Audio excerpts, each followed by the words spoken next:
हेमा काफ़ी समय बाद अपने भैया भाभी के पास कुछ वक्त बिताने के लिए छुट्टियों में अपने मायके आई हुई थी।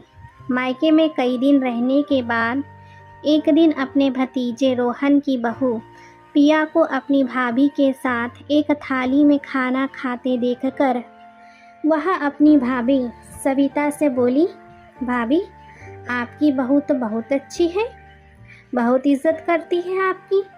आप दोनों को देखकर लगता नहीं जैसे आप सास बहू हो। आप दोनों को देखकर तो ऐसा लगता है जैसे आप दोनों माँ बेटी हो। बड़ी किस्मत वाली हो आप, जो आपको ऐसी बहू मिली।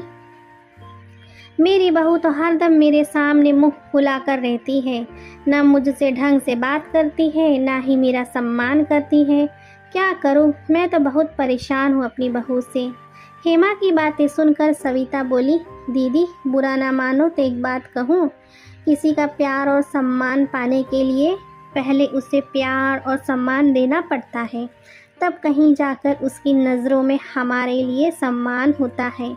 दीदी कुछ समय पहले जब मैं आपसे मिलने गई थी तो मैंने देखा आप बहू के हर काम में कमी निकाल रही थी। ज़रा सी गलती पर उसे ताने सुना रही थी। जब खाना बनाने में उसे ज़रा सी देर हो गई तो आप उसे देखो कैसे छुई मुई की तरह काम कर रही है, यह कहकर उसका मजाक उड़ा रही थी। यह सुनकर आपकी बहू की आंखों में आंसू आ गए थे। तब मैंने ही आपको मना किया था बहू का मजाक उड़ाने से। दीदी अपनी इज्जत करवानी अपने हाथ में होती है। जब हम किसी की इज्जत करेंगे तभी तो वह हमारी इज्जत करेगा।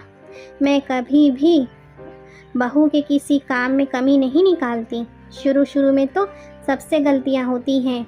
क्या मुझसे कोई गलती नहीं हुई थी जब मैं नई नई बहू बनकर आई थी? क्या आपसे कभी कोई गलती नहीं हुई थी जब आप अपने ससुराल में गई थी? शुरू में तो गलतियां सबसे होती हैं। अपनी गलतियों से सीख कर ही इंसान हर कार्य में दक्ष बनता है। जब भी मेरी बहू से कोई गलती हो जाती है तो मैं उसे बेटी समझकर हंसकर माफ़ कर देती हूँ।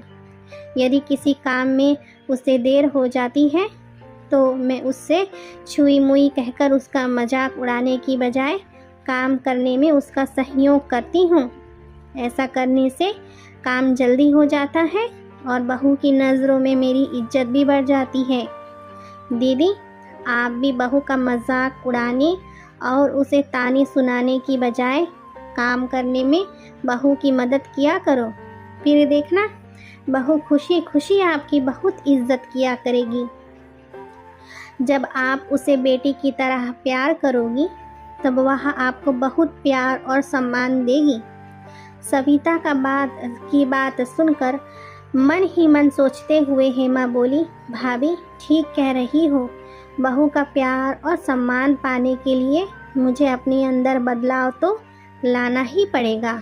जो गलतियाँ मैंने पहले की अब वह गलतियाँ मैं बिल्कुल भी नहीं करूँगी।